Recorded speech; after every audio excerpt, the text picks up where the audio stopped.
নমস্কার, সুপ্রভাত। আজকে আমি আবার হাজির রাধে রাধে নতুন একটা ভিডিও নিয়ে। আর কার ভিডিও, যেটা আপনার টাইটেলের থাম্বনেল দেখে বুঝতে পেরেছেন, জয়া কিশোরীজি বা কিশোরীজি নামে খ্যাত, যেটা তাকে তার গুরুদেব নাম দিয়েছিলেন। এবং ইনি জন্মগ্রহণ করেছেন 1995-এর 13 জুলাই। তো আজ তার বয়স 29 হতে চলেছে বা হয়েছে।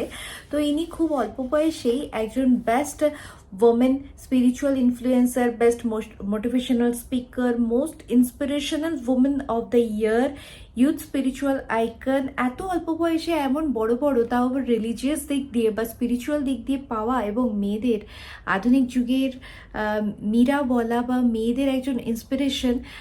এত বড় মহান ব্যক্তির সম্পর্কে যদি একটু আমরা না জানি তাহলে কি করে হবে। ইনি হিন্দিতে কথাবাচক, ঠিকই হিন্দিতে কথা বলেন, ঠাকুরের নামে কথা বলেন, কিন্তু জানেন কোথায় মানুষ? কলকাতায় মানুষ হয়েছেন, কলকাতা স্কুলে পড়াশোনা করেছেন। কিন্তু তিনি রাজস্থানের, অ্যাকচুয়ালি তার প্রপার হোম টাউন হচ্ছে রাজস্থান, সুজানগড় নামে জায়গা আছে, কিন্তু কলকাতার ওয়েস্ট বেঙ্গলে শ্রী শিক্ষায়তন কলেজ এবং মহাদেবী বিড়লা একাডেমিতে পড়াশোনা করেছেন। তারপর তিনি তার মাস্টার ডিগ্রি কমপ্লিট করেছেন, অবভিয়াসলি, কারণ 7 বছর বয়সে তার বাবা ছিলেন শিবশঙ্কর শর্মা, যেটা তার পুরো নামে তিনি লেখেন জয়া শিবশঙ্কর শর্মা, এবং তার মাতা ছিলেন গীতা দেবী।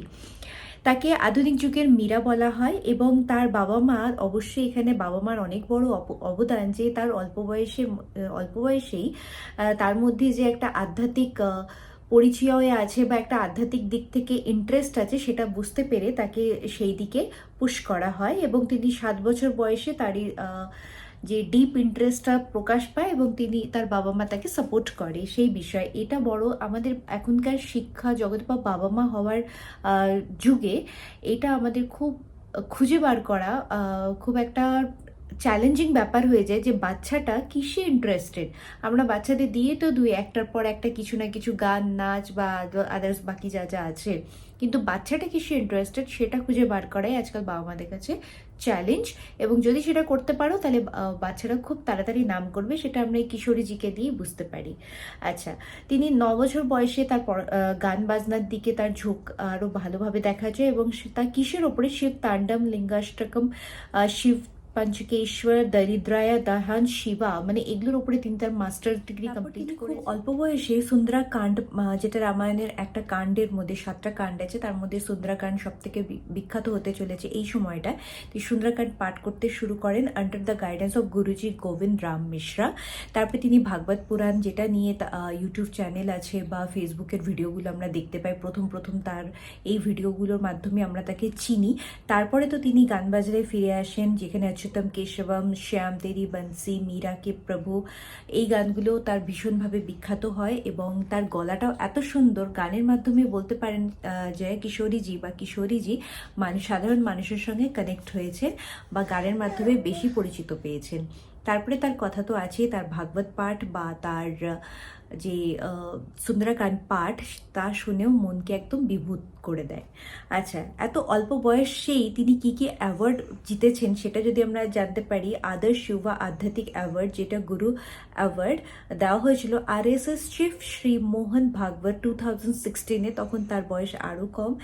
ওমেন্স এরা award, iconic women motivational speaker gold award, যেটা 2021 best spiritual influencer, best motivational speaker, inspirational women of the year. এখন যদি আমরা তাকে দেখি বা এখন তাকে বিভিন্ন ভিডিওতে, তার ভাইরাল ভিডিও দেখা যায় বা তাকে এয়ারপোর্টে যেখানে দেখা যায়, তাকে অন্যান্য ভিডিও দেখে পাওয়া যায়, কিন্তু তিনি তার প্রথম থেকে পার্সোনাল লাইফটা ভীষণ গুপ্ত রেখেছিলেন। তিনি যে খুব ভালো একজন টেনিস প্লেয়ার তাও আমরা খুব কমই জানতে পেরেছি তার ইন্টারভিউর মাধ্যমে। যে তিনি এখন এক পডকাস্টে আসেন এবং তার সম্পর্কে কিছু কথা বলেন, তার মাধ্যমে আমরা জানতে পারি তিনি তার পার্সোনাল লাইফটাকে প্রফেশনাল লাইফ থেকে একদম আলাদা করতে চান। সরি, আমার গলা গেছে।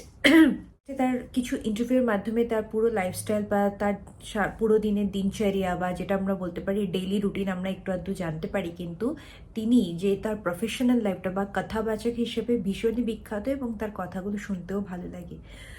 তো আজকের ভিডিও কেমন লাগলো জানাবেন। আজ এই অবধি, আবার দেখা হচ্ছে নতুন ভিডিও নতুন কাউকে নিয়ে। নমস্কার।